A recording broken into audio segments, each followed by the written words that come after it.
Y'all been asking me for the jump shot. I recently updated my jump shot, not by a lot. All right, I made one tweak to it because I felt like 2K patched it. I made one tweak to it, and you see release 1 is no longer Aldrich. It's 28. You see the release, you see the blending and the speed.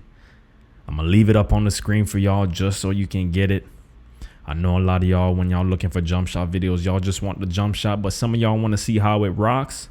So hey, I'm gonna have some stage gameplay of the jump shot. I've won 100-something games in a row, and I still have not lost in the stage with this jump shot. Yes, 100. I believe it's like 105 games in a row now. And shout out to those that popped in at iRushBot stream in the stage when I was cooking up with this jump shot. All right, now this footage is from that stream too. Anyways, make sure to like the video. 10 likes for more bangers, and I don't know what the thing got ready. Stage gameplay with the scoring machine, the BP build, the build that everybody said is not good as the play shot anymore, and I've won 105 games in a row in the stage with it. Huh? All ISO. Matter of fact, there's some games that towards the end of the game I use a screen because I get play tape, and Caillou is able to shoot from behind the half-court line with that play tape. Now imagine that. It is insane, the capabilities of this build, and Caillou still has not maxed his build out. All right, so when he maxes that perimeter defender or that interior finisher, it's a GG's, bro. The capabilities, the possibilities are endless with them two build there. Anyways, these were some Park players we were going against, and y'all know how hard it is to predict what Park players are going to be doing, man. I'd rather play comp 9 times out of 10. Well, I'll say 10 times out of 10 and lose rather than go against some straight unorthodox Park players, because it's tough. I ain't gonna lie. That's why a lot of stage players did not like next gen, because next gen is nothing but a Park player frenzy. All right, there's no real competitive movement in there. There's no speed glitching, but that hold up sprint is just as fast as the speed glitch. You're gonna get a contact 9 times out of 10 with that one move. There's some moves in next gen that are just absolutely fake.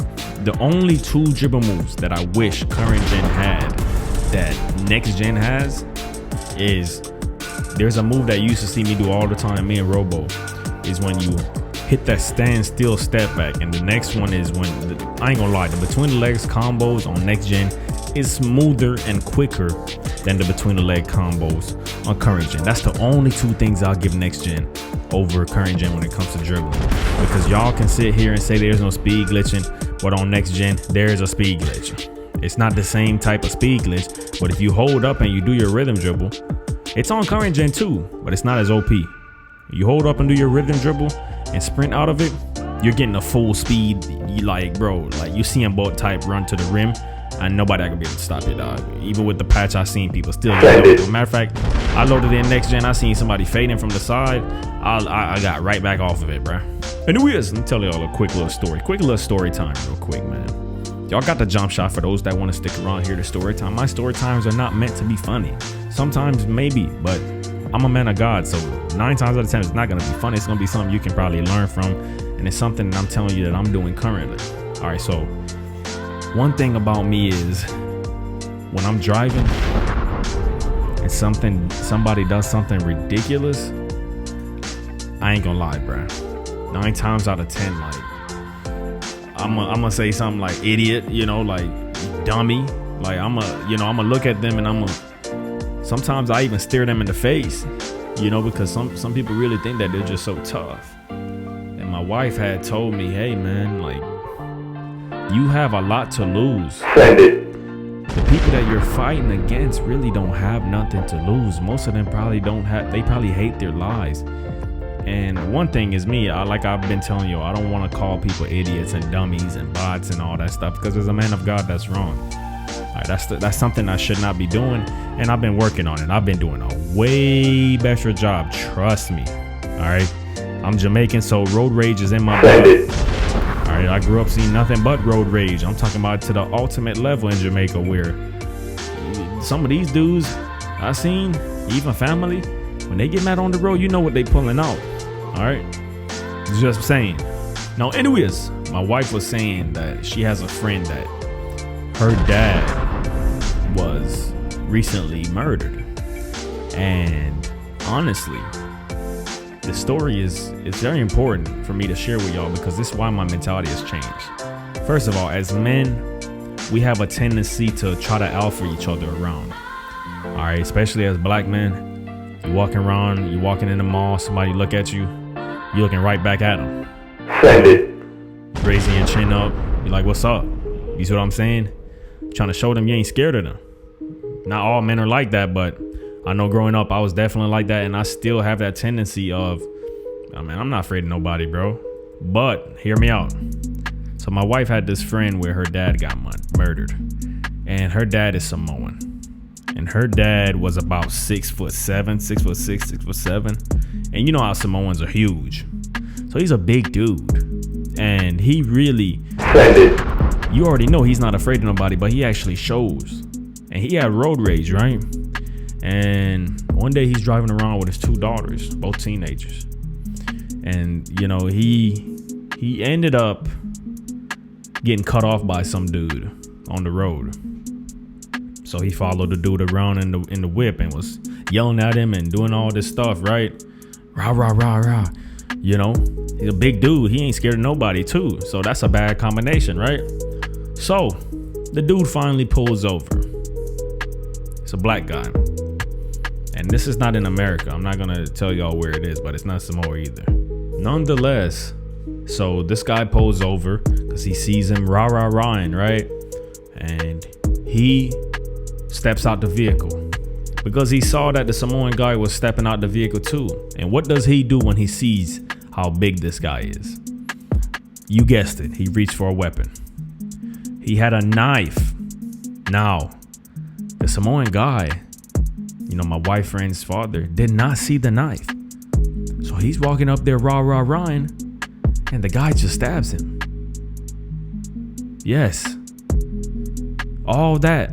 Stabs him.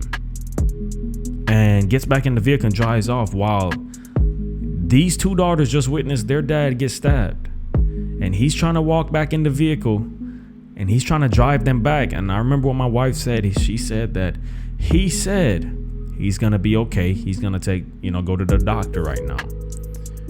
Little did they know that was the last time they were going to see their dad, because he didn't even make it to the doctor. He pulled over to the side of the road and that was it. He literally passed away. He bled too much. And now 2 teenage daughters has to witness that their dad got out the vehicle to prove a point how tough he was.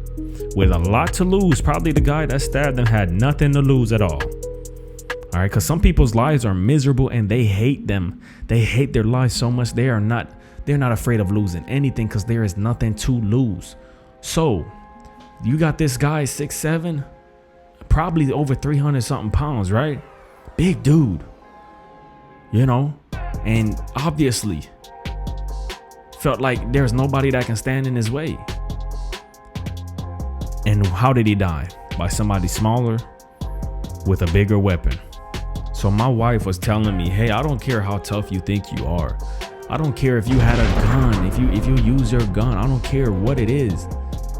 There's somebody out there with nothing to lose that are willing to take you out, your family out, just to prove their point.